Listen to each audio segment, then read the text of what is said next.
This is Beyond the Big Screen podcast with your host, Steve Guerra. Thank you for listening to Beyond the Big Screen podcast, where we talk about great movies and stories so great they should be movies. Find show notes, links to subscribe, and leave Apple Podcast reviews by going to our website, beyondthebigscreen.com.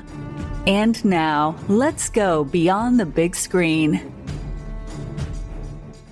Welcome back to another episode of Beyond the Big Screen, featuring yet again author and podcaster Frank Scalise and former police officer, and not only police officer, but high-ranking police official. So I think that all of this experience will definitely play into what we're going to talk about today, which is the film and book L.A. Confidential. Just really quickly, the book is from 1990 and the film from 1997. Frank, I believe, I don't remember if you brought up this book or book/movie or if I did, but I think it was a great choice for this theme that we have rolling here of crime fiction and the place where crime and fiction meet.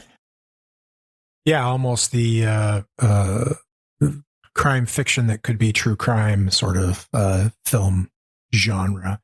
I can't remember who brought this up, to be honest with you. We were throwing several titles back and forth, and this one, it was such a no-brainer for both of us because it's such the film is very, very much in the time that it is set. I mean, they did a great job of giving the feel for that 1950s Los Angeles. And speaking of that, the film, they call it, and the book as well, Neo-Noir crime drama. And I'd never really heard the genre described as such. Have you? Yeah, it's a term in the crime fiction world. And probably there are some aficionados out there that are going to yell at me for getting this wrong. But if you think of the noir as like The Postman Always Rings Twice and films like this from the 30s and the 40s and, the Bogart films and Sam Spade, the Raymond Chandler films made from the Chandler novels. These are noir, this is the, and then a film genre obviously came of this as well. Neo-Noir is just, in my understanding anyway, is just the updated version of that. It's looking at it through the lens of today and sometimes set in today or maybe the 90s or something, not necessarily set in the 1940s. Although this, this is in the 50s, so it's not that far afield.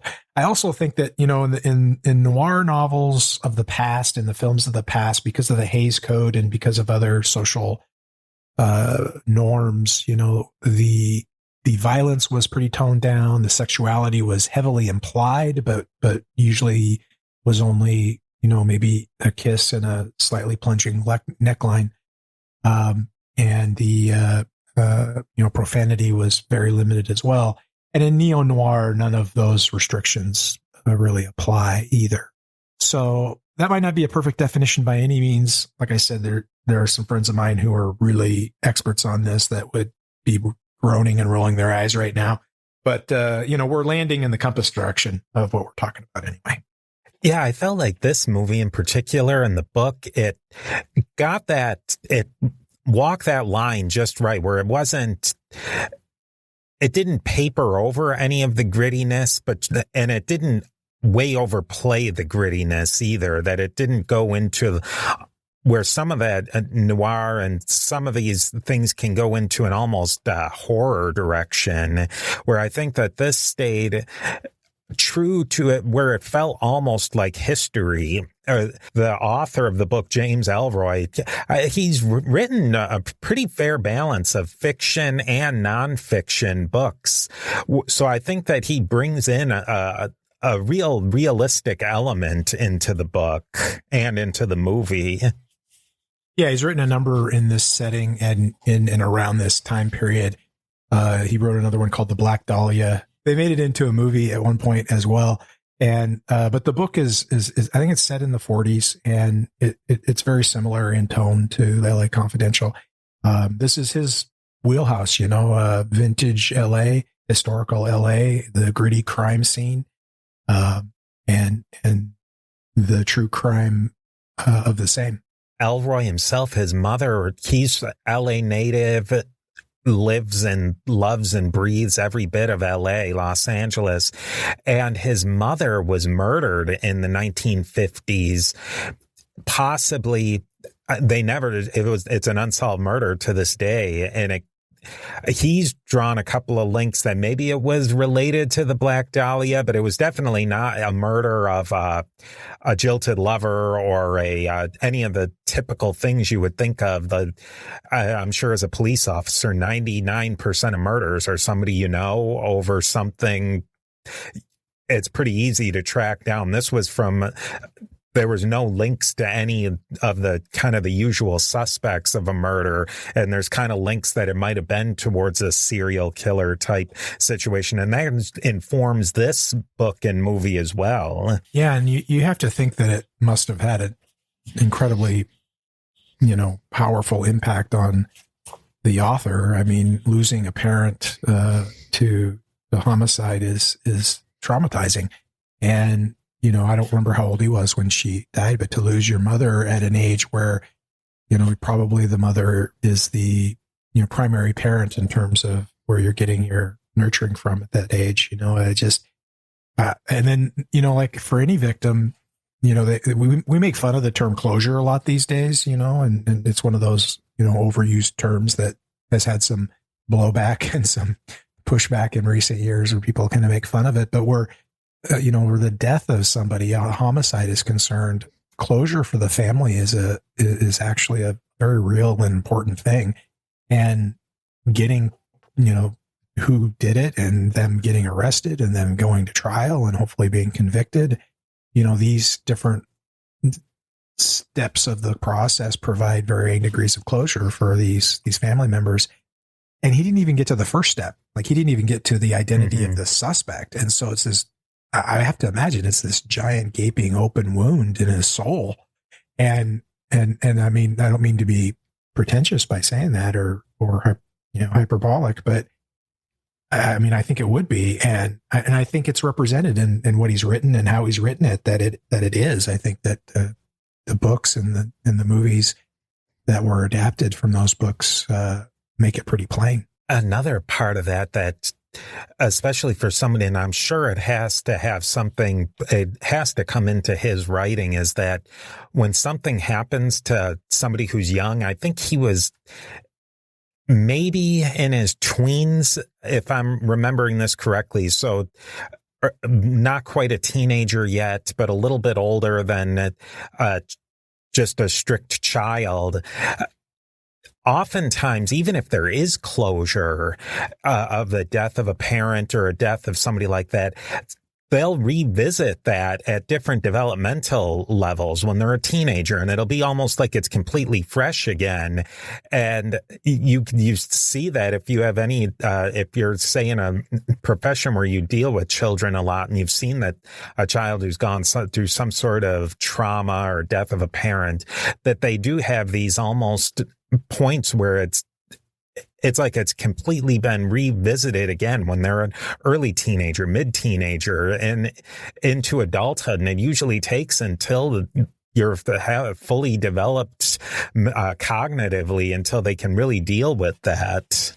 It never goes away, I don't think. I won't say who it is, but I know someone who's lost her mother when her mother was in her early 50s. And so she would have been around 30.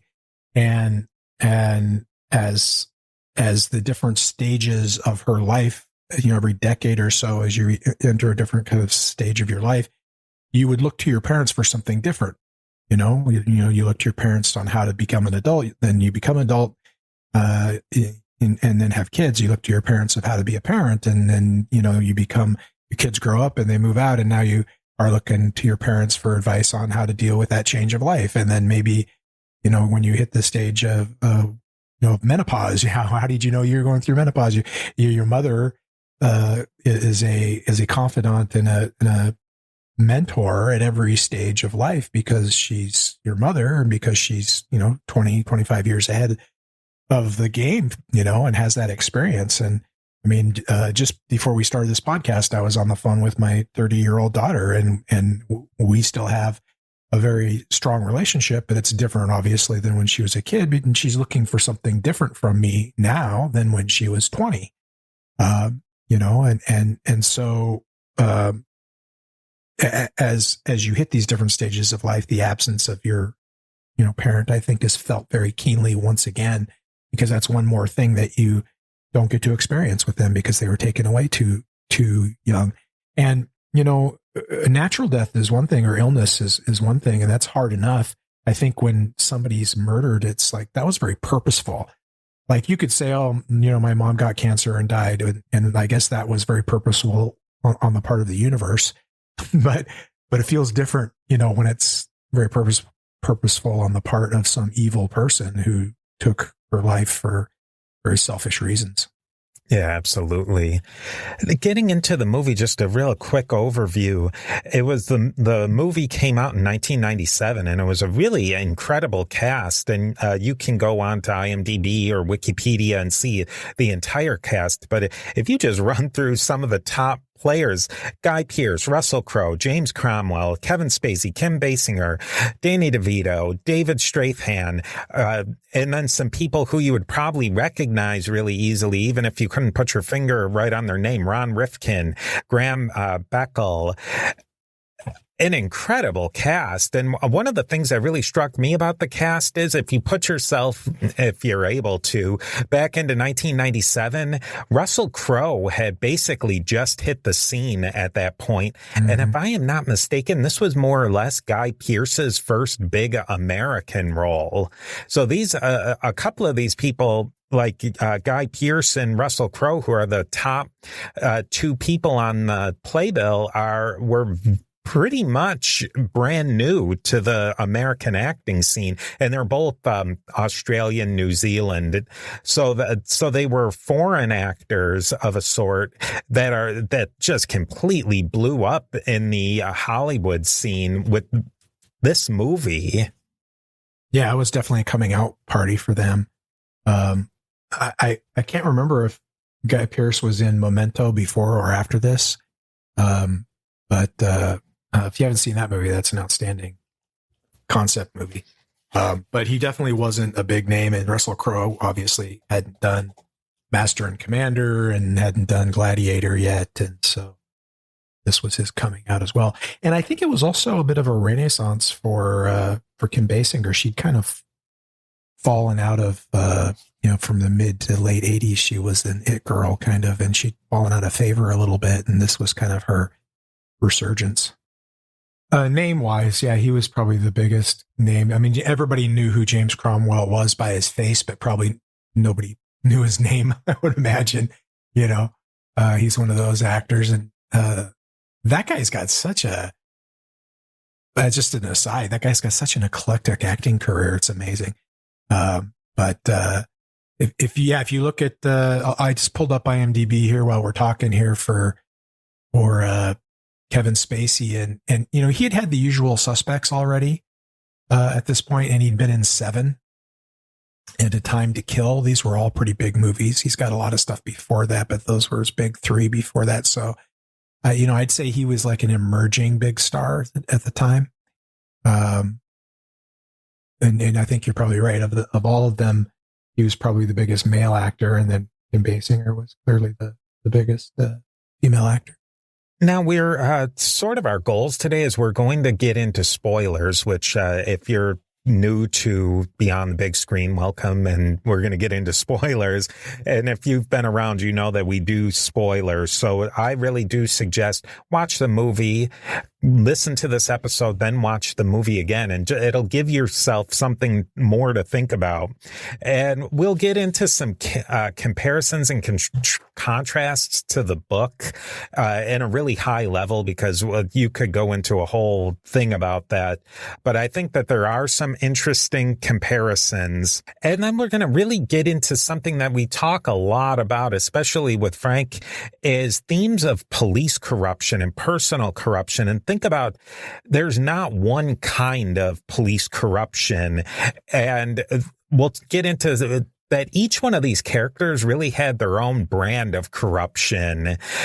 Then we'll get into some of their reasons for corruption. And then we'll just, as we go through, we'll bring in a lot of discussion of the whole crime fiction genre in general. And I think in your 10,000 foot view, Frank, what did you think about corruption in this film? And we had talked a little bit even off air, and this theme has come up in some of your books as well, like Silence of the Dead, corruption in different eras of history. And we're solidly in this right after World War II time period.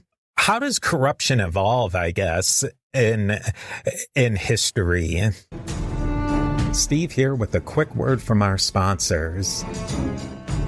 Well, that's a huge question, and I wish I were more of an expert to give a better answer. I have a theory on how police corruption evolved, and I'll try to make it as brief as possible, because people have to realize.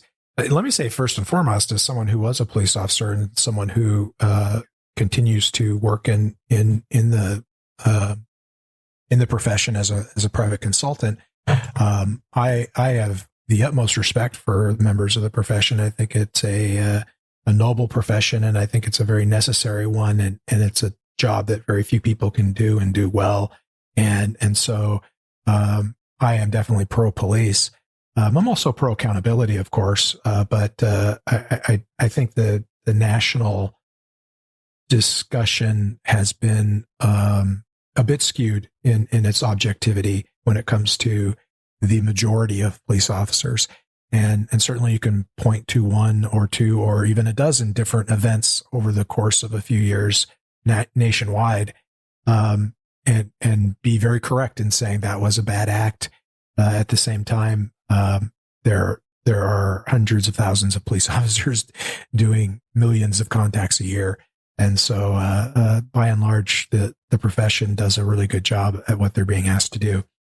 So that's my caveat as we go into this, because I would not want to leave anybody with the impression that I'm anti-police in any way whatsoever. Quite the contrary. But I think that you have to be honest as well. Like when we do screw up as a profession, you have to say that was a mistake. That officer behaved badly, or that was poorly communicated, or that's a bad law. It should be changed, or that's a bad procedure. It shouldn't be done. Or it was poorly applied. I mean, we have to be honest as a profession, because sometimes it's hard when everybody's criticizing you to be willing to criticize yourself as well, because you're always on the defensive, because, maybe 9 times out of 10, the criticism being leveled at you, it's not accurate. That somebody is giving you that criticism without the benefit of a lot of context and knowledge. And you just have to eat it if you're in public service a lot of the time. And that can be very frustrating. And so then you become defensive and you're not willing to be quite as critical of yourself as maybe you should be. And so I think that's an important first step. And you see that in this movie, the chief is trying to do that as best he can in a couple of scenes. But if you go back historically, I mean, I know you're a big history guy, Steve, and I know U.S. history isn't your top topic, but I know you're pretty well versed on different parts of U.S. history. But the police have been used as a tool, as a political tool, for a lot of the early stages of our existence. I mean, they were slave catchers. They were tools of the political machine in the large cities. And so when the ideals of the society wanted to move the police away from that usage, the vestiges of that clung to the profession. And so if you go back east, the policing is a little bit different, and it's tied in a little bit more still to politics, maybe than it is in some places in the West, just because of the historical, repercussions and ramifications there.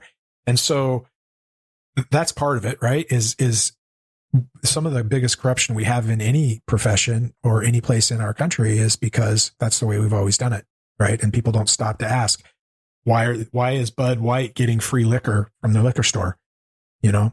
And where cops are concerned, I think if you go back to like maybe the 40s or the 30s, and you had the cop on the beat, which was actually a good method of policing because that officer got to know everybody and got to create relationships. And so people would actually talk to him about what was going on, and he knew what was going on. So when a crime occurred, he probably had it solved as soon as he heard it most of the time. But they also weren't paid very well. And so there was a lot of, hey, I'm going to make sure that the cop has lunch. He can eat at my diner once a week for free. And that's how I'm going to help support our neighborhood officer on the beat. And that's a well-intentioned and probably much needed type of service or of a gift or whatever you want to call it, support. And over time, that kind of thing starts to get expected. And as the officers start making a little bit more money, particularly post World War II, now it's not maybe quite as necessary. And yet the norm is there. The tradition is there. The habit is there. It becomes part of the culture. And we're very, very protective of our cultural norms as a people, and when, we don't make change, change is not an easy thing. And so, hey, I don't, own a diner. I own a liquor store. So you know what? Once a week, I'm willing to give the neighborhood cop a pint so he can have himself a shot of whiskey at night before he goes to bed, when he goes home off shift or whatever. That's how that starts. And then, by the time we get to the 1950s, we've got Bud White showing up to get a box of liquor at Christmas, on the arm. And so, so how does corruption occur? Very insidiously and very slowly, and most of the time without specific intent to be corrupt. And that's just doesn't apply just to policing. It applies to, I think, to every profession. I mean, you're a teacher and corruption exists in education, and it doesn't happen because somebody goes to become a teacher and decides that they're not like a D&D character and they're rolling up their character. Oh, my class is a teacher, but I'm going to be corrupt, and then they go be a corrupt teacher. Right. I mean, they start out as, if anything, as idealistic. And I think that brings something into the picture that plays in this film a lot. And that is that you have police culture, which is its own thing, but it exists within the larger culture of the city, which of course exists within the larger culture of the state and the country. But let's just keep it at the city level for now. LA has its own culture in that time period, and the police exist within that culture. And so what's normal and okay in 1950, was this 54 or so, I guess, something like that. So what was okay then that is a lot different than what's okay now. And what those norms were within that culture really informed how the police would operate. There's a reason why the police are very different today than they were in 1950. And part of that reason is because the larger culture of the places that they police are different today. And so we'll get into it some more, but I wanted to throw that out there at the very beginning that these events occur and these ideas exist and these methods of performing the job happen because of what the police culture is at the time, but that exists within the larger culture of the city, and that's important to remember. Yeah, I think you get into something in there that there's corruption, which in a way is maybe more absolute. There's certain things that would have been corrupt at any time period. And then you have things that maybe a more gray area, a thing that's a more moving target of unethical behavior. And that certainly changes with time and changes in culture, which also with policing blends into something that, again, is a Venn diagram of justice and legality. And this film and book really play with all of those. What's corrupt? What's unethical? What's illegal?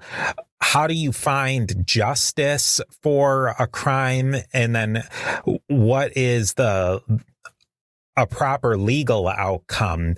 Just the one character that we could look at is Bud White. He's one of the three main detectives, and he was played by Russell Crowe.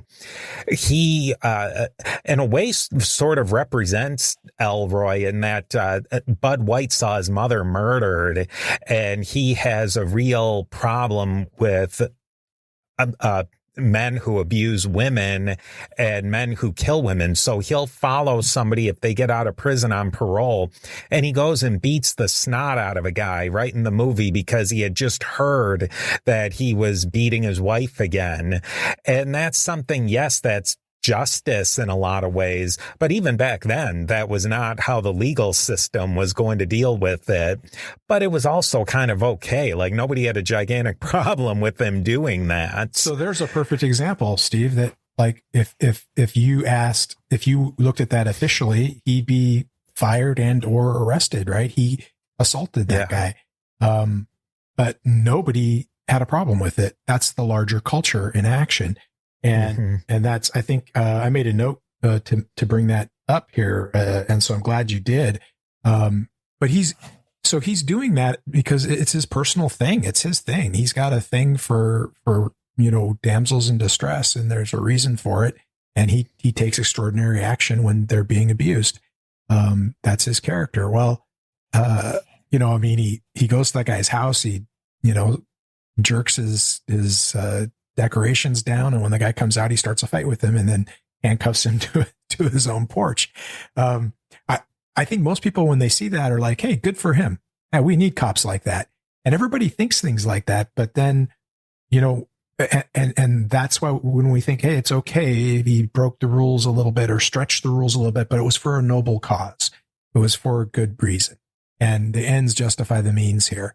Well, that's okay thinking until you don't agree that the end was justified, or that the means were too extreme, or he's not infallible. Well, in this case, he watched the guy smacking his wife around, but what if he just heard a rumor and acted on it?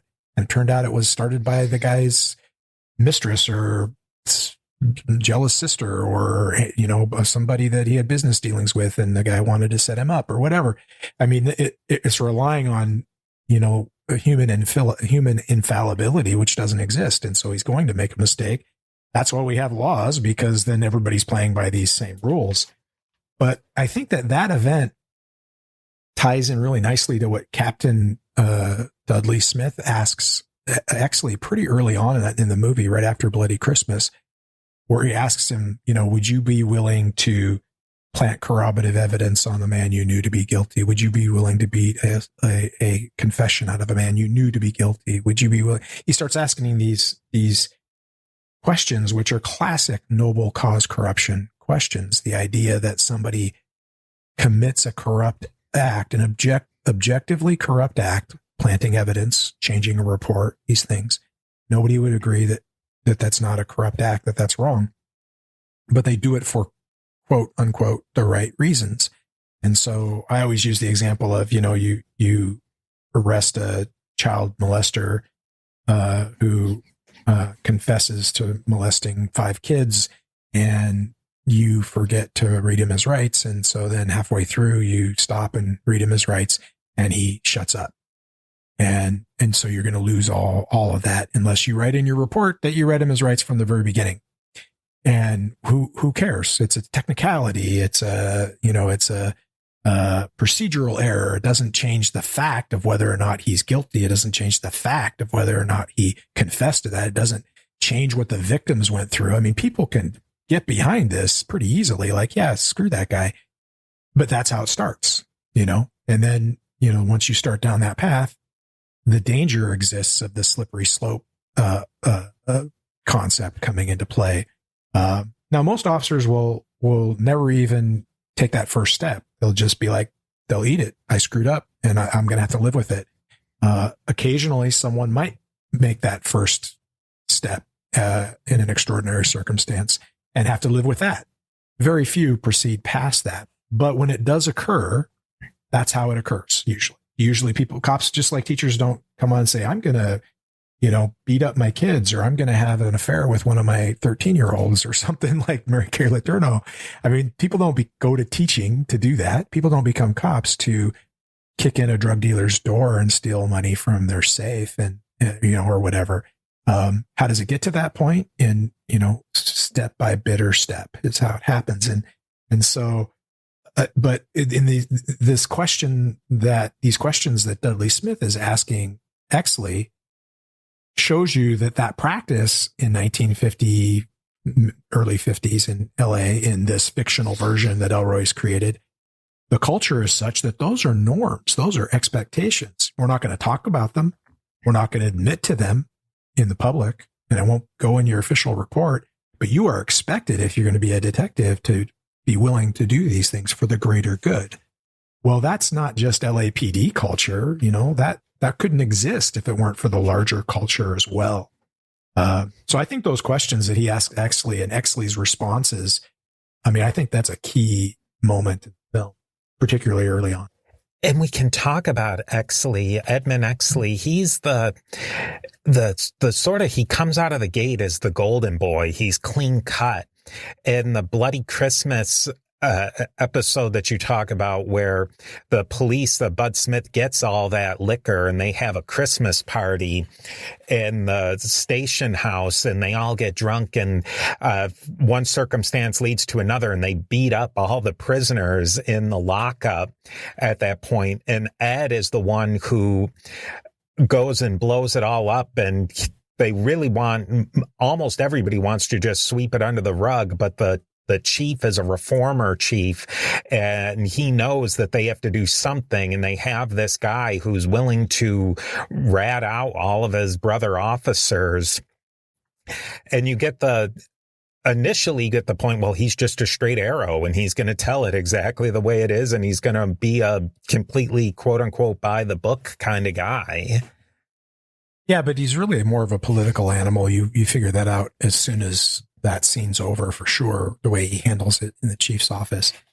And he's a climber. He's looking out for himself. And so it's interesting. You made a note in the outline here, and I think is pretty brilliant. And that's that each of these characters, they each have their own specific corruption path and flavor. And, so what was the noble cause corruption that occurred for Exley? Exley, he tells us later in the movie, he came to the job, to try to help people and to try to live up to the image of his own father, who he also lost rather young, much like Bud White lost his mom. And somewhere along the way, it became more about personal aggrandizement and his own career progression and becoming and outdoing his father. And that was the corruption in spirit. And then, of course, he took corrupt acts to support that. So that was kind of his path. Whereas White, he came on to protect women, he came on to punish his father by proxy repeatedly.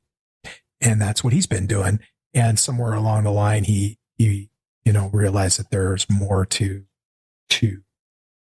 existing than repeating that cycle over and over again.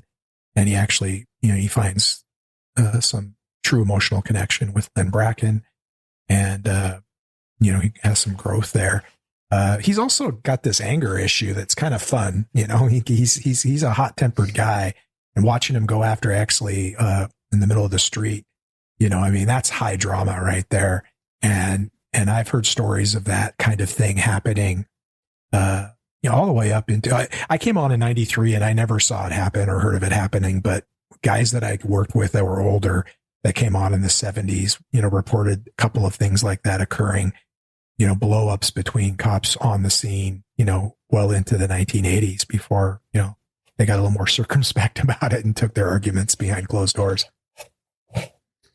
I can see that possibility really happening, though. With Ed Exley, one of the things that they got into, they only touched on it in the movie, is that he was a war hero. With the World War II was just a few years earlier. The book, they get into it a little bit more, and I thought that it was appropriate for me to come up at this point is he admits, at least to himself, that it was a kind of a, what we might call today a stolen valor situation. He got all these medals for something he reported that he had done that was quite heroic, but that actually didn't happen. And he even goes a step further. He had totally staged an event. So I think that the book is really trying to really show his character, that he will scheme to do anything. And we're starting to see that some of these famous, there's military influencers who are on all these different, they have YouTube programs and stuff like that. And it's a couple of them, it's come out that they've had incidents that weren't exactly true. And then they say, well, it was true. But there's a lot of incentive for people to make things up, especially if you're an uber type A person who wants to further their career like Ed Exley. There is a lot of incentive. And I think maybe in policing, especially at an earlier time, you get a lot of uber type A people who, when uber type A people get into conflict, it's going to get heated up really quickly. They're not going to say, well, let's step aside for a few minutes and I'll go into my corner and think about it, and you go into the corner and think about it, and then we'll come to an agreement. They're going to have a flashpoint. They go to their corners to put to take the gloves off, and then come back to the center of the ring and start punching. Yeah, exactly. Steve here with a quick word from our sponsors. And, in the 1950s, the ideal candidate for policing was, tall, strong, prototype alpha male, and many people who were of an age to do that job had military experience. And so there was a lot of that culture that seeped in. And so, you can't hire a particular kind of person in droves and then be surprised when a particular culture develops around those same people. Let's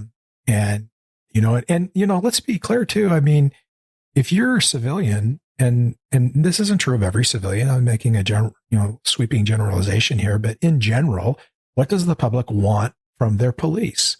They want someone who can provide safety and or impose order on a chaotic situation, make them feel safe again if they feel temporarily unsafe. And so, particularly where the culture of the country and of LA was at the time, 1954, let's just say, when something happens and a police officer shows up, it's comforting that guy is 6 foot tall with broad shoulders and a square jaw and a deep voice.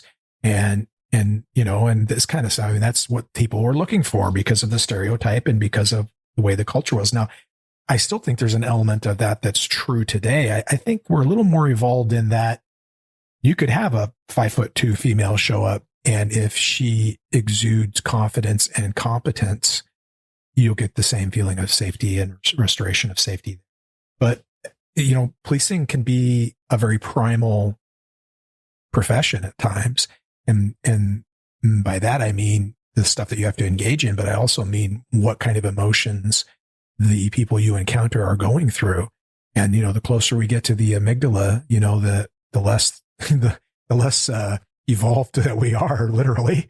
And so, we might want certain things from our police that maybe, when we're not in that type of a situation, we might think otherwise. We might think we want something different. And so, Bud White and it was kind of you wouldn't have complained if Bud White came to take care of your situation. Exley, on the other hand, he's always he's the what's in it for me guy at that stage. And what can I do to further my own, career here? How does this situation benefit me? Whereas I think Bud White, he's doing that indirectly, because if he's seeking out an abuser and having some revenge on that person, he is feeding his own psychosis, his own psychological need. But it's a little more roundabout, because he's mostly thinking about benefiting that victim. And if you notice, when he comforts or speaks to the victims, he's not a predator about it at all. Like, he's not doing it so that he can take the place of the abuser. He's very chivalric about it. He's very caretaker-esque about it. Do you have a place to go? With the one woman, and then when later they find the victim of sexual assault tied to the bed, he undoes her bindings and covers her in a blanket and strokes her hair and whispers to her. He's all about caring for the victim. So in a way, I think you could argue that his own psychological need to do that aside, he's pretty noble in what he's trying to do, even though he engages in some unethical behavior to get there. Then the third person in this triad, maybe there's one more we could talk about, but the third main one is Jack Vincennes. He's the one who's played by Kevin Spacey. And he's really, if you want to think about like typical, classical, what you would imagine of police corruption, that's him. He's really, all he's about is filling his pockets. He's based on really loosely a couple of police officers from the LAPD who were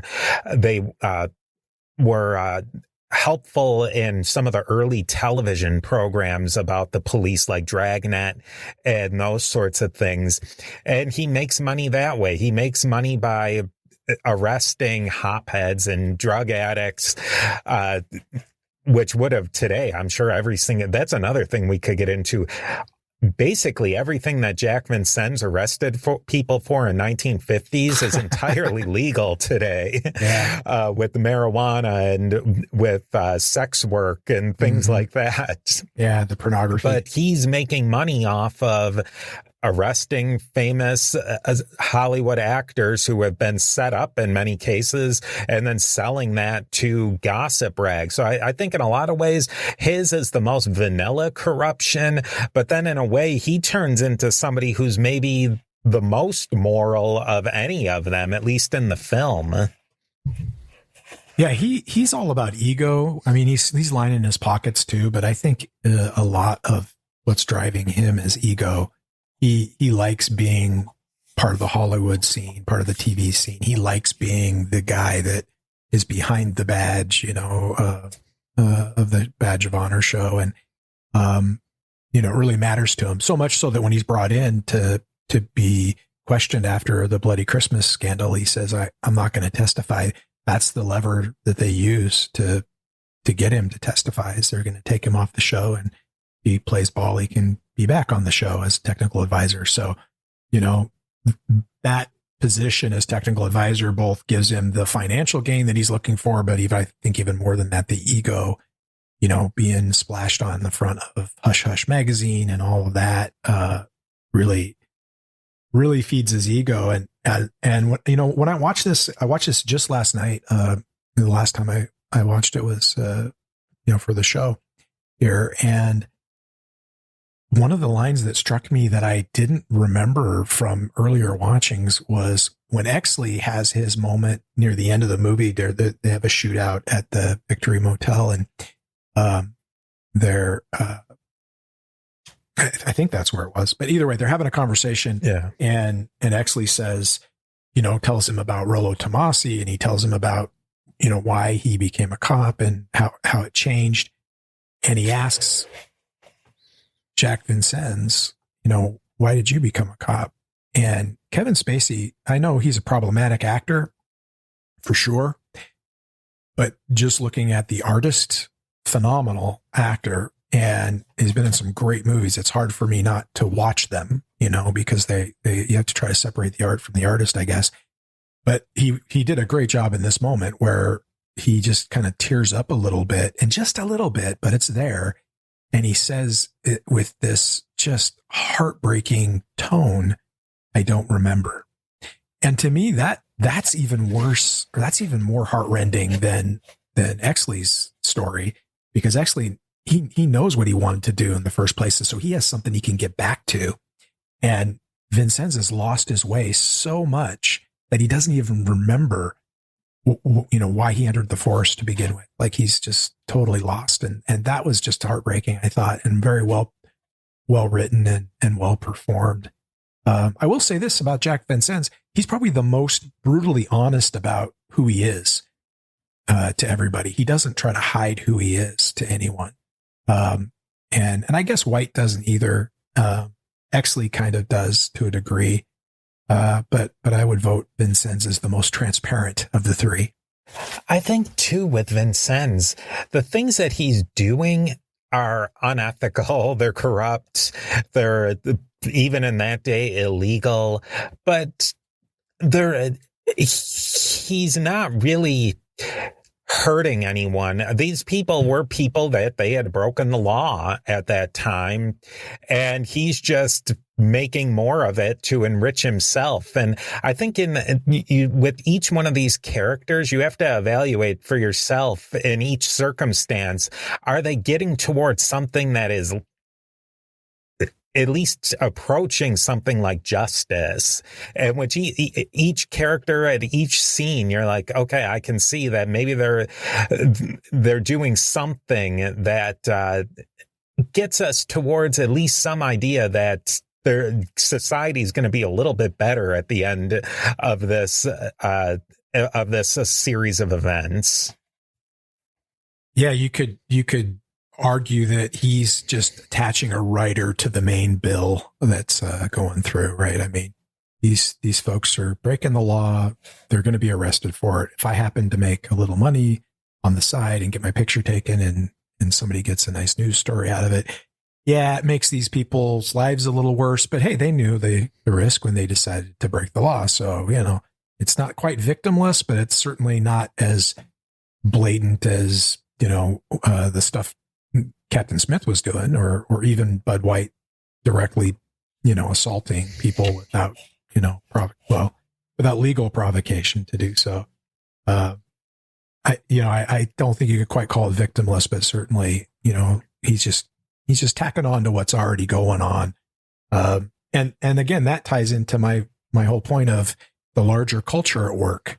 I think Vincennes is the ultimate pragmatist from the outset of this movie. He recognizes, okay, there's a system in place that's way too big. It's like the ocean. It's like the economy. I, as a single entity, cannot affect the way the ocean waters flow or change the economic winds. All I can do is elect how to earn and spend my money. And so he kind of sees that, and so he says to himself, well, this is the way the culture's working. I can't change it, but I can profit from it, and I'm only going to profit from things that are already happening anyway. So, hey, where's the harm? And if I happen to give my ego a boost along the way, in other words, his acts are a direct response to the larger culture at play, and so really ties into what I was talking about there. And this was, interestingly enough, that this is, like you said, a reform chief. He's trying to change the image of LAPD. That was a real thing. That really happened. I mean, Dragnet really was part of that effort. And the professionalization of policing was an effort taken on by a number of different chiefs, but certainly it was at play in LA for quite some time. And at least on the West Coast, I will say that we all looked to LAPD as the benchmark. I mean, we even wore the same uniform as the LAPD did in Spokane. Most agencies in the West Coast region looked at LAPD as, well, what are they doing? What's best practice? And if you're going to deviate from that, you better have a very clearly defined reason why and be able to support that, because they kind of are the benchmark. Unfortunately, along the way, they've had their number of scandals because they're a large department. And when you have, 8,000 people or however many working for you, you're unfortunately going to have some of them make some very bad choices somewhere along the way. LA, too, in the 1940s to the 1950s, it needed serious reform. The police department, you're taking a city that was basically a tiny, tiny small town. And in that 1950s to 1970s, the explosive growth that city went through, it went from it had to go from nothing to being a fully functioning city in basically no time period. And a lot of things could go wrong in that. And I think that LA in a lot of ways turned itself into a really well-run city, at least in that time period. Things have changed in recent years, but as far as the city goes and how the infrastructure went, it really did turn itself in a lot of ways into a model city. I mean, so many people, I don't know how it would be from somebody in the West Coast, but having grown up in the East Coast and in the Rust Belt, so many family members I can think of. I met one at a family reunion not too long ago. Her husband died in an industrial accident in the 1950s in Buffalo. She had the typical 50s family of 4 or 16 kids type of situation. And she just didn't want to be there anymore. She didn't want to be where her husband had died. And this miserable weather, what do? You pack up all your kids into the car and you head west to California, and she settled in LA, got married again, the whole thing. And I think it's so many people that went through in the 1950s, 1960s into the 1970s that it was the place where you could go and make yourself a new self again. And you saw that with the people, and people were doing it for better or for worse. Some of the people were going to there was way too many mafia types in New York. So where do you go? LA, where everything is wide open and the weather is nice. I think so many people did that at that time. Yeah, I think you made a note in the outline that is where you went to reinvent yourself. It was a land of second chances. And having Hollywood be there, the land and TV starting to take off, and certainly the movies existing there for 20 years at that point, 30 years if in the 50s.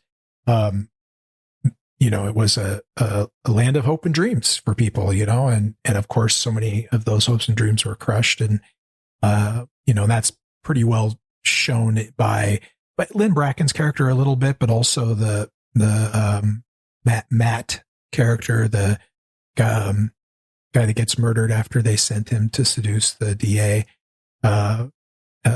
He even says, I didn't, when I came out here, I didn't see myself doing this, which I have to, because a quick aside, I have to say one of my favorite 2 lines from the movie in this rewatch. One of them was the I don't remember moment that I talked about before. But the other one was when Bud White and Exley go to talk to the DA, and he kind of tries to give him the brush off. And when Exley's approach doesn't work, Bud takes his particular skill set and applies it. And he's, goes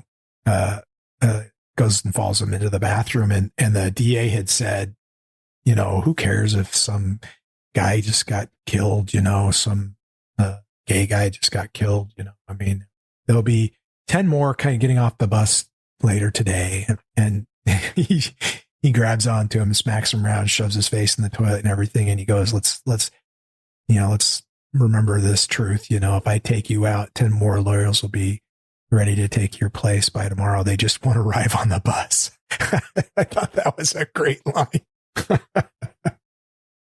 LA in that time period reminds me, I live in Austin now. And when we moved to Austin, and within the probably not a decade before, it was a small Texas town. Where we lived in the 90s didn't even exist, and now it's bustling suburbs. And where we moved here in 2020, places that were complete ranch land are bustling suburbs now within 3 or 4 years.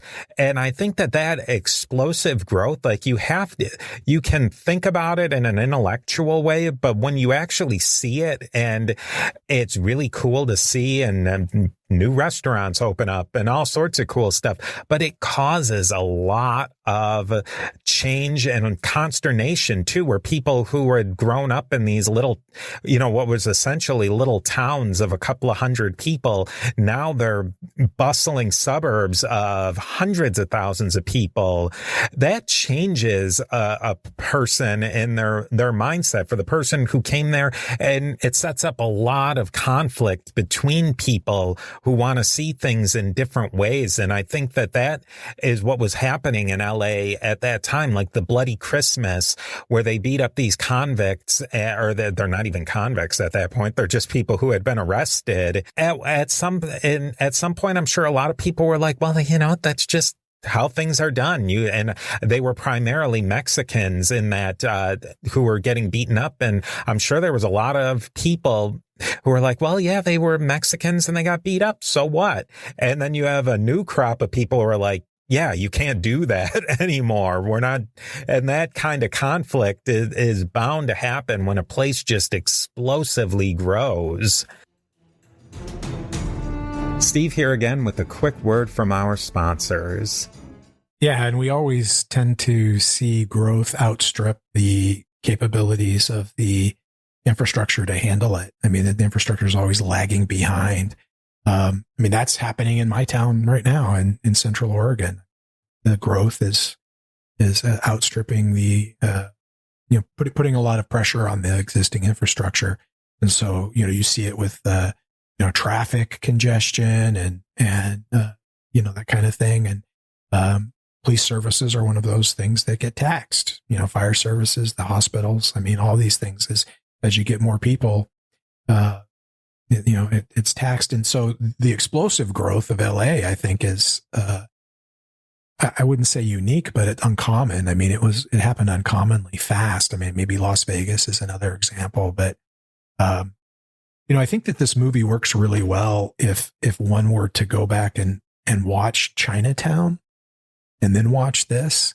I think the two would pair together really nicely, because although they're set, roughly a decade apart, certainly in two separate decades, the 40s and the 50s, I think you'd see kind of some progression of how that growth has occurred and what the impact of that growth was. Because, Chinatown's all about water rights ultimately. Spoiler alert, but that's what Jack Nicholson's character discovers. And that's something that you wouldn't really think about if you were just a small town, because your water needs aren't nearly as large. But when you get to be a big city, that becomes a huge issue. And when you're in an area that you don't have that water, it becomes an even huger issue. So, those two might pair rather nice. This is probably way off base and out of, maybe cut it out. I find that so many of these towns, like the leadership of the towns they want to grow so rapidly, and they'll allow for any sort of development whatsoever, housing. And like you said, they don't even, I think, infrastructure, they figure is something that'll just come along. Or if I turn the 2-lane hot road into a 4-lane road, that's going to solve everything. And they don't think about it in a bigger picture way whatsoever. Like, let's just get the houses built and get the Walmart put in and the Target put in and the mixed use facility. And then we'll worry about what we need. We'll ad hoc better roads, or, make sure that the water system's up, or even if there's, as little as the library's ready to go and that can support that. Yeah, urban planning is, I don't know when that became a thing, but I think probably in in the 40s and 50s in LA, whether they called it that or not, somebody had to be doing it because it was a necessity. I mean, that kind of growth. And, the growth happens across the entirety of the culture, right? So while the government is growing, it's becoming a larger entity, and the population is growing. Well, crime is growing too. I mean, at the very beginning of the movie, in the opening narration, they talk about Mickey Cohen, the local mob boss, getting arrested and leaving a power vacuum. And then we learn that these guys are being taken out to the Victory Motel and kindly asked to return home and not ply their trade there in Los Angeles. That's because there's growth and expansion, and that's going to attract people of all types, your entrepreneurs of all kinds, including the criminal ones. And so when I first saw this, I actually, I saw it while I was still on the job and had like some wish fulfillment going on at parts of it when Dudley Smith and those guys were telling these gangsters, this is the city of angels and you don't have any wings, go back to Cleveland, go back to Jersey. I was like, wow, that's a great way to handle crime. Of course, then I find out the reason they're doing it is so that they can take over. And then I was like, oh, all the air came out of my balloon. But obviously that's not something you would really do, but here I am, a working cop, and I'm emotionally sympathetic to what they're doing, because why are they doing it? Trying to make their city a better place, right? They're trying to keep a bunch of, career criminals that organize crime and, from getting a foothold in their city. And yeah, they're taking extraordinary means to do that, but, maybe the means are justified by the end. And had that, and it would have been an interesting question within the framework of the movie if Dudley Smith had not been, if he didn't have an ulterior motive and if he wasn't actually trying to become a crime boss himself, essentially. That's unfortunate, obviously. But if that hadn't happened, then a larger question that would come out of this movie would be, how do you feel about that? A known criminal comes to town and the cops find out about it and they grab him and they take him out to a secluded place and they smack the crap out of him and tell him to go home. I'll bet you there's a lot of Los Angelinos that would say, well, I'm not how I feel about that. They would have equivocated, right? And again, that's a form of corruption for sure. But we don't live in a perfect world. And so people, all different kinds of people have all different kinds of thresholds for what they consider corrupt. And like you and I may differ on certain topics if we sat down and, is this too much? Is that too much for whatever profession you want to talk about? So it's just really interesting to me. Again, you have the larger culture of Los Angeles and what their needs and desires are, particularly with this quickly expanding city that you mentioned, that are dictating to a degree the culture within the police department. Now, how they're responding maybe isn't directly how the larger culture instructed them to respond, but it's still a direct response. One of my favorite scenes was the interview scene of the night owl suspects. And what I thought was interesting about it is I would think that in the 1950s, and the way it's portrayed in the movie is that it's completely above board. Everything, that's how Ed Exley wanted to run that interview, was strictly by the book. And getting back to points that you made earlier, the book has very much changed on where almost everything that he did would probably have been considered not legal to this point or would have gotten thrown out. I don't know if they were actually arrested at that point, any of the suspects. I think they were just detained at that point. I don't remember if it was in the book or in the movie where Dudley Smith says, we have 72 hours to work them over. And that was perfectly fine. 72 hours, just get them into the interview room and sweat them out as long as you could. It wouldn't be until much later that where you'd have to read them their rights, or you only have a certain amount of time for a detainment before the clock starts ticking. I thought that was really interesting, that how much things change between, I guess it has been a long time, 60, 70 years, a lot is going to change. But how an interview and I think this does really go to a lot of your points, an interview that was done completely by the book in 1951 would be considered like abhorrent in 2024, 2025. Yeah, you have to remember, this is the 50s. This was pre-Miranda. I mean, the Miranda decision was in 68. And that doesn't mean that the Fifth Amendment wasn't in play, and it doesn't mean the Sixth Amendment wasn't in play. Obviously, both of them were. But the requirement of the police to specifically advise suspects of their Fifth and Sixth Amendment rights and obtain a knowing waiver from them before what they said would be admissible. Well, it certainly didn't exist in the form of the Miranda decision. And I think it was something that was skated over pretty frequently, elsewise. And so I don't know how realistic this is for early 1950s. I mean, obviously it was 40 years before my time when it came to policing, but, it sure does play well. It's very dramatic. And I mean, I think it's interesting that like 40 cops are watching these interviews outside the interview rooms. It's more like a game, some game show booths are set up and they're the audience or something. That's how the blocking looks. It's so kind of ridiculous, but very dramatic, and it plays really well. And, the whole thing with the, interlinked, mics and speakers, and how he manipulates that to get people to think other people are ratting on them and stuff. It's all very well done in a dramatic sense. And, maybe they did it that way to streamline the storytelling. I don't know how accurate it is, or maybe it was, but, the idea of when you have three suspects, all you gotta do is get one of them to flip, right? And then you've got this massive lever. But you don't even have to get one of them to flip. All you have to do is get a piece of information that can make one of the other two think that the third person flipped, and then self-preservation will kick in. The psychology of lying, unless you're a sociopath or a psychopath, lying feels wrong, even in self-defense. Lying, your body, your psychological self views that lie as a threat. That's why the lie detector, that's why the polygraph works. That's all it's doing, is measuring your physiological response. And that response is to a threat. And the threat is the fact that you just told a lie.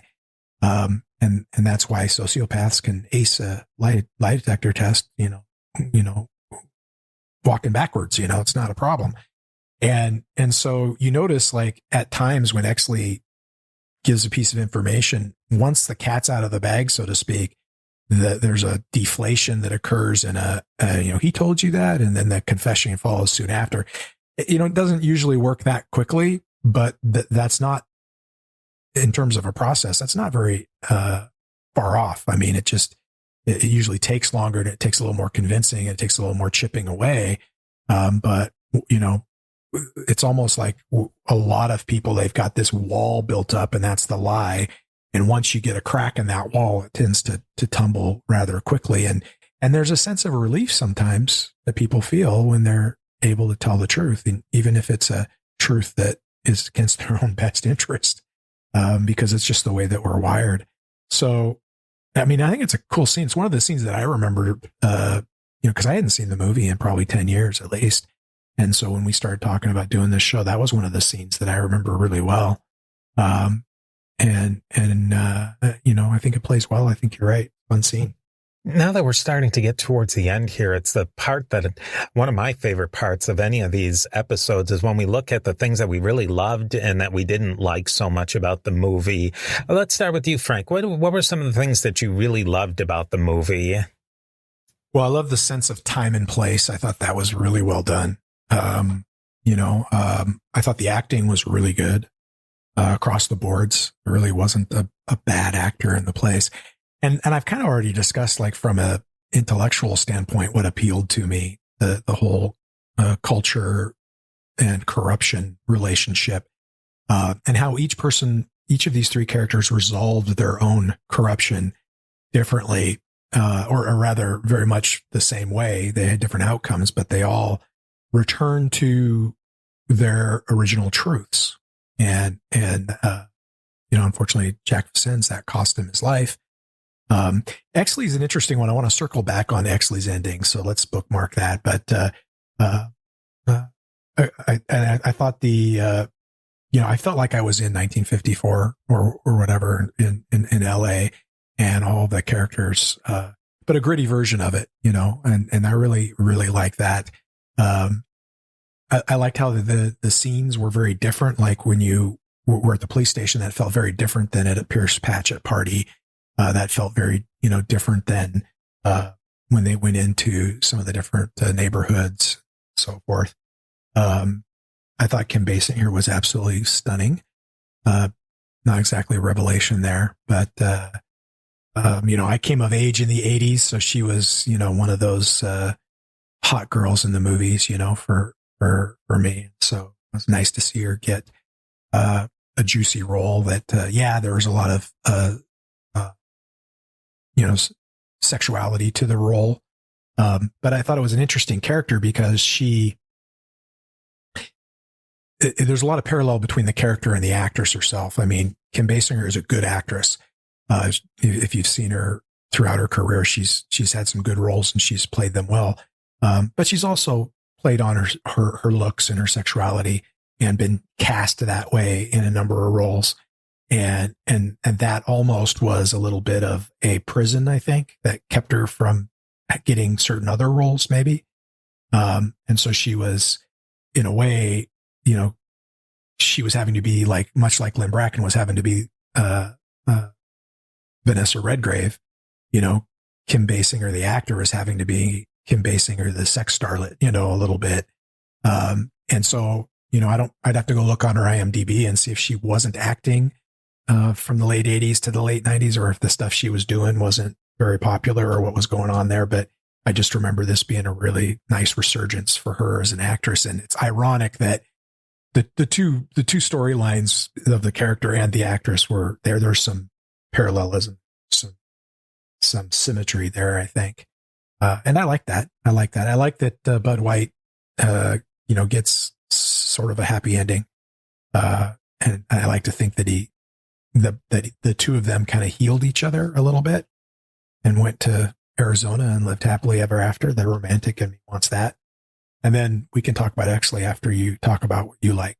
I think really to your point, what I loved about it is that it did not feel dated at all. The movie from 1997, that's almost a 30-year-old movie, and it didn't feel... It had no 90s to it at all. I think maybe the way they filmed it looked very fresh, and they got the costuming and all the sets down. The way they talked felt very authentic. Not in any way does it feel, watching it all these years later, do you get any sense that it's had any of those dated elements that you would look for in an old movie. I also loved the way, and I don't even know who the screenwriter was.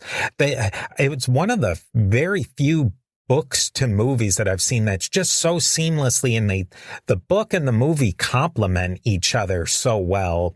If you want more of the detail of the story, you can read the book, but you want those visuals and you want the music and you want that sort of thing, you watch the movie. And they pared down the book to just the right way. They got rid of the right characters, or they melded some of the characters together, and it was just so seamless.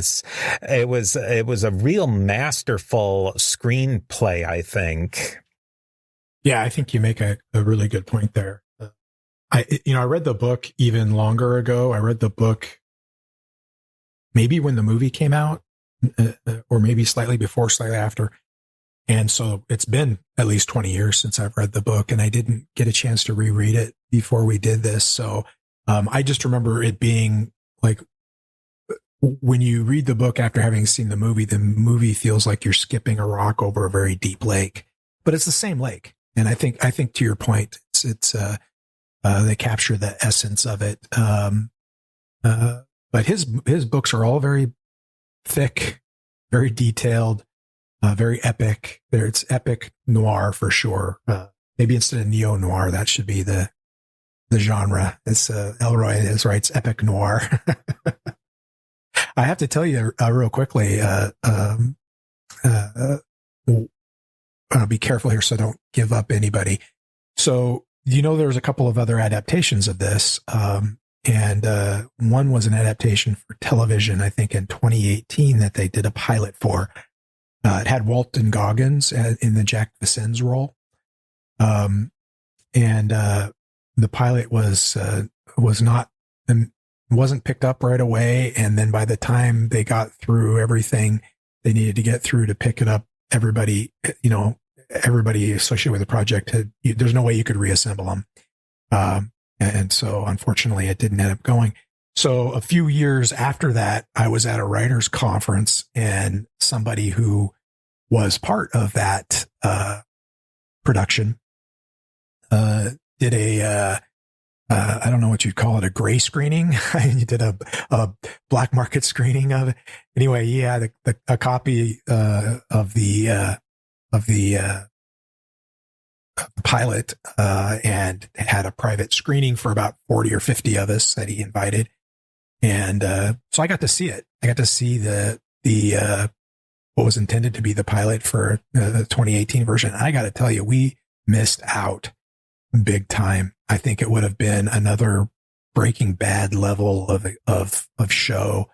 I think it would have. I mean, Walton Goggins he's one of the most versatile actors. He's been in so many different roles, and he's always good in them. The Shield and Justified, and just to name a couple. And there were other. I'm trying to remember any of the other big names in it, but. And they came at it a little differently. The Exley character was a little bit more shady, if I remember.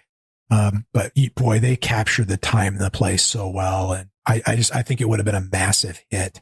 Sorely disappointed that it never went anywhere, but it was really cool to see this unaired pilot, kind of a little black market screening at a writers conference. And, I couldn't talk about it for quite a while, and I still won't tell you who's responsible, but, it was kind of a spoken non-disclosure agreement for quite some time, but it was really cool, and we missed out. I think it would have been one of those, one of those shows that people would have considered prestige TV for sure.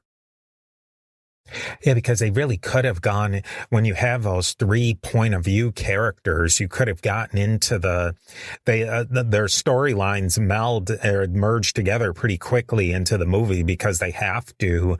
This had a fairly long run time too. I want to say it was at least 2 hours, but where you could have really developed each one of their point of views and then started to merge them. I think that would have been just a wonderful show. That sort of genre-based show or movie, they come in and out of popularity. So I could see where at certain times, that's just not going to hit. Steve here again with a quick word from our sponsors.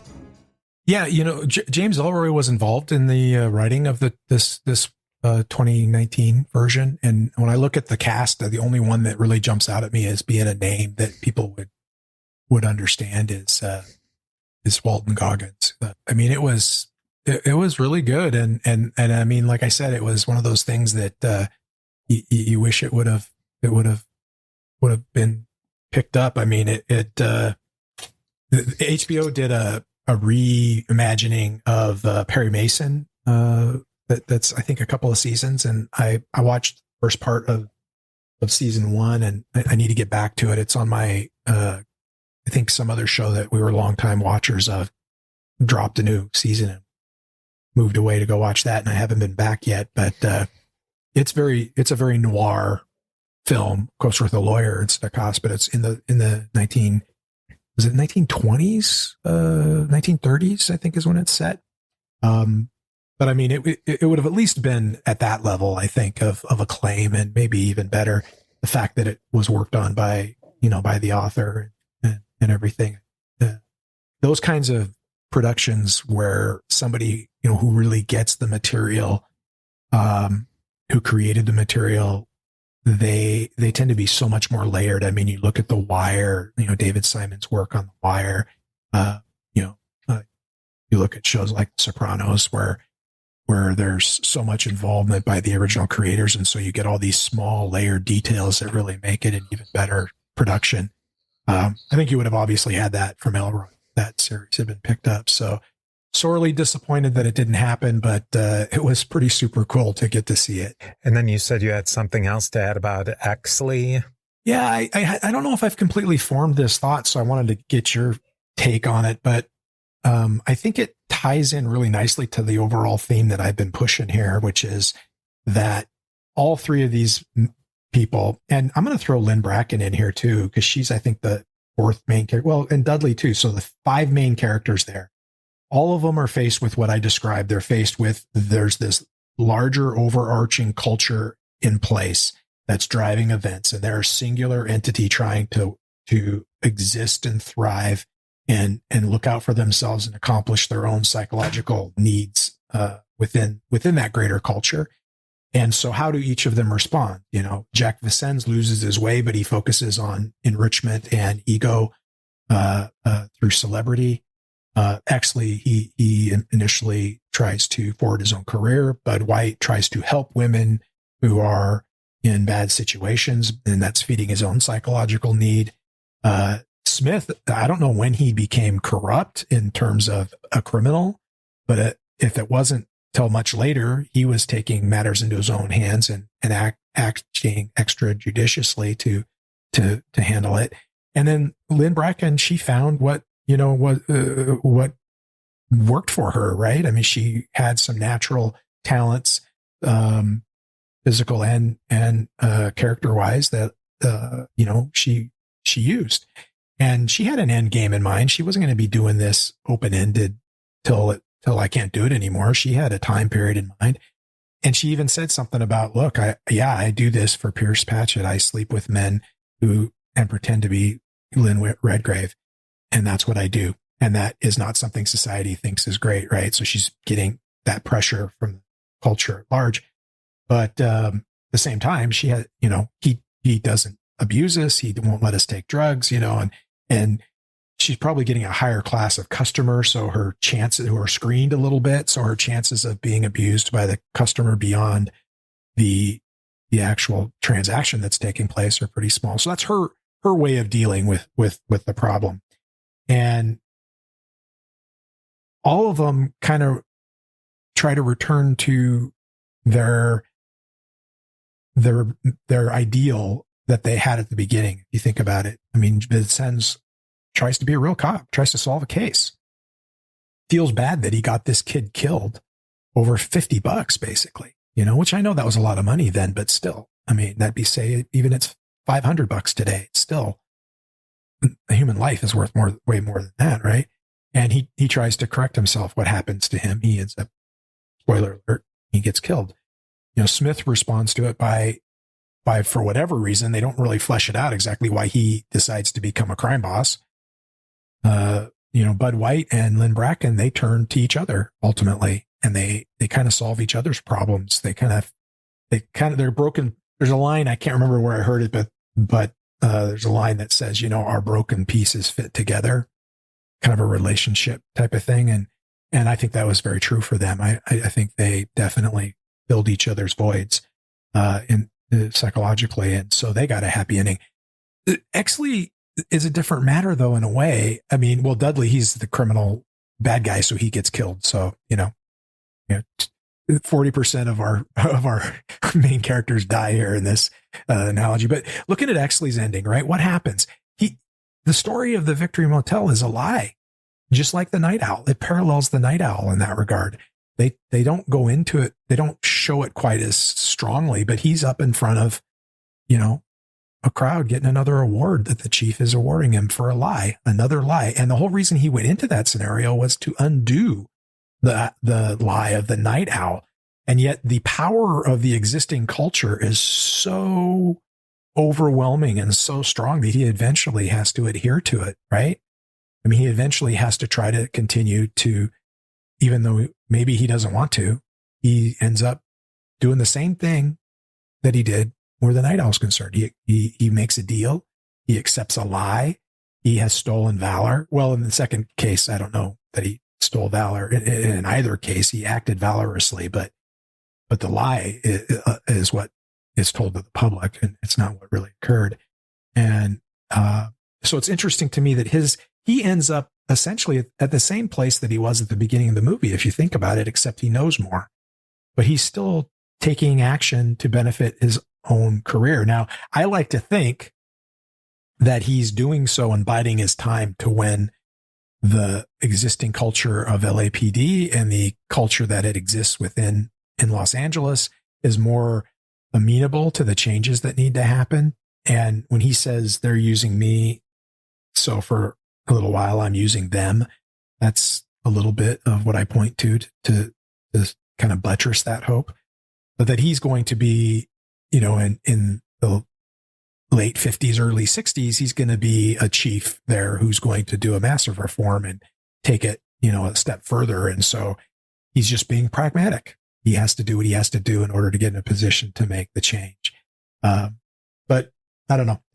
What do you? So again, I'm spitballing this while we're talking. So maybe I'm totally out to lunch. What are your thoughts?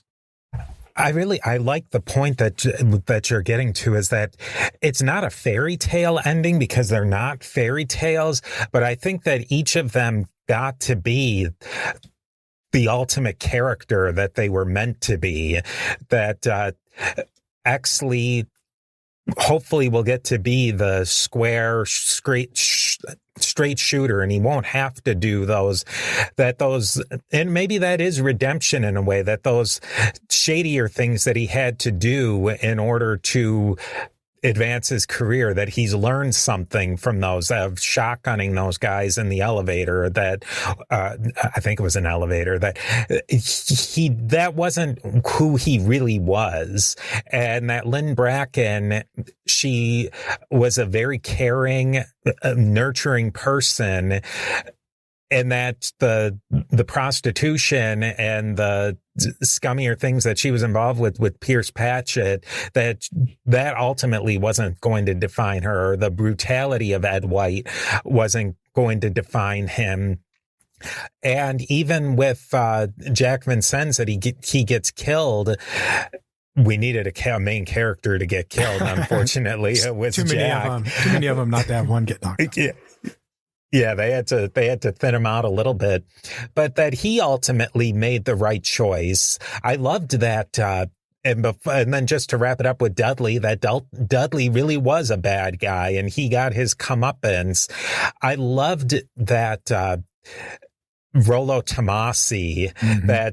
that device that they used. And I think that in a way you could say that it was a gimmick, but I think that it was so perfect and it was so well done by that Spacey pulled it off so perfectly. Mm-hmm. And Dudley Smith, that James Cromwell, that scene where he says that to Ed Exley, and they all just did it so perfectly, and it got played so perfectly. Something that could have come off as a pretty cheap gimmick just worked impeccably. Yeah, I thought it was a cool device. I thought it was a great storytelling method, and the smug look on Spacey's face as he died after saying that, like he envisioned exactly what was going to happen. He saw it in his last moments, and so I like to think that character, who was in the process of redeeming himself, as you put it, he got to die happy, I guess, in that last moment or so. So yeah. Well, was there anything that you didn't like about this movie? I mean, I'm hard pressed to think of anything, and so that makes me feel almost like a poor critic. But how about you? I can't think of anything. After watching it again, I just thoroughly enjoyed the whole thing. I think one of the things that to say another thing that I loved. I love that whole Dudley Smith's house. Like, I just want that house, that craftsman style. Like, they just nailed every single one of those details. I think the only thing that they could have made better is that maybe if that Walton Goggins show had come about, I think that would have been an even a different way to explore all of that. Everything that they had explored in the movie and in the book, I think maybe in that middle way that we're seeing a lot more of, and that they're making these limited run television series that they could have done even more with the movie and with the book. Yeah, I it's no secret. I think that my preference has moved from film to television series in terms of storytelling. As a consumer, I like the slower burn. I like the much more in-depth character examination. I like the fact that a character redemptive arc can take 8 1-hour episodes instead of 34 minutes of an hour and a half long film.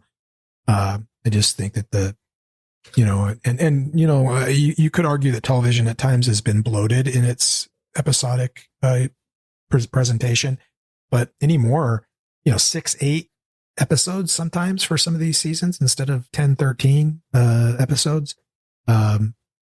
It's not bloated at all. It's still very streamlined storytelling. So I tend to gravitate towards the streaming services and towards the television series as opposed to watching movies, whereas it used to be completely the other way around. So I would have loved to have seen that 2019 version get made. I can't. There's nothing glaring about this movie that I didn't like. And it's it is a complex movie. It's one that I totally got it when I watched it last night, but I had seen it 2-3 times already. If you're walking into it never having seen it, boy, you have to pay close attention, or if you were quizzed later on, well, why this or why that, you'd be like, I don't know. That's just what happened. Whereas it's very tightly plotted. I mean, everything that happens has a reason, and everything has every outcome, had a catalyst. Every character had a plan, until, as Mike Tyson likes to say, they got punched in the face. And it all ties together really, really tightly, but it feels very sprawling and loose upon your first viewing if you're not super dialed in. It's like trying to watch Interstellar and not paying attention. They flew in space. That's about all you get out of it. So some cornfield was on the planet Earth. I don't remember. That's what you get out of that movie if you don't pay close attention. And I think to a lesser degree, it's the same with this, with LA Confidential. You really could watch this, though, totally casually on Friday night date night and half eating your popcorn and chatting and just enjoy the beautiful scenery, the beautiful people, the action. Mm-hmm. I think that is another thing that it's layered in that way. You can engage it in different ways. You can have an hour and 34 minute podcast discussion, and we're barely scratching the surface, or you can just enjoy the just enormous acting and the enormous scenery, and you just get, and that's why I think that this one in particular is a great one. It absolutely lends itself to multiple watches because you can come into it in so many different ways and enjoy it in so many different ways.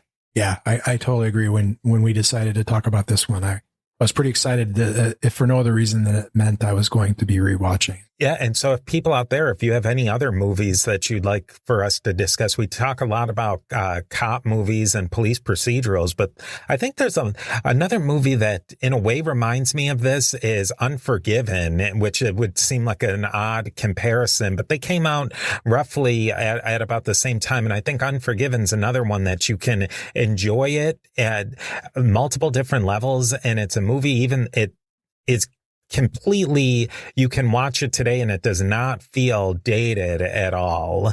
And maybe that was a thing that they were doing really well in that time period, but you really could watch that movie going on 30 years later and not feel like you're watching a 30-year-old movie. Yeah, I think you're hitting it right on the head. I mean, it is easier with a period piece to avoid looking dated because you're making the movie look dated in the period that it's occurring. And so it holds up a little bit in that regard. But I mean, if you look back at the 1950s Westerns versus late 1960s Westerns, there's a huge difference between the two, and you can tell which one you're watching within 30 seconds. But yeah, this movie, Unforgiven, is another good example. It really holds up in terms of, this is a movie that took place in the late 1800s, but I'm not exactly sure when they made this movie. It could have been 1980. It could have been 2015. All right, everybody. Thank you again. Thank you so much, Frank. You'll be seeing more of Frank in the future. And if you're enjoying these episodes, go back and listen to some of the old ones, recommend it to a friend, and we will definitely talk to you next time.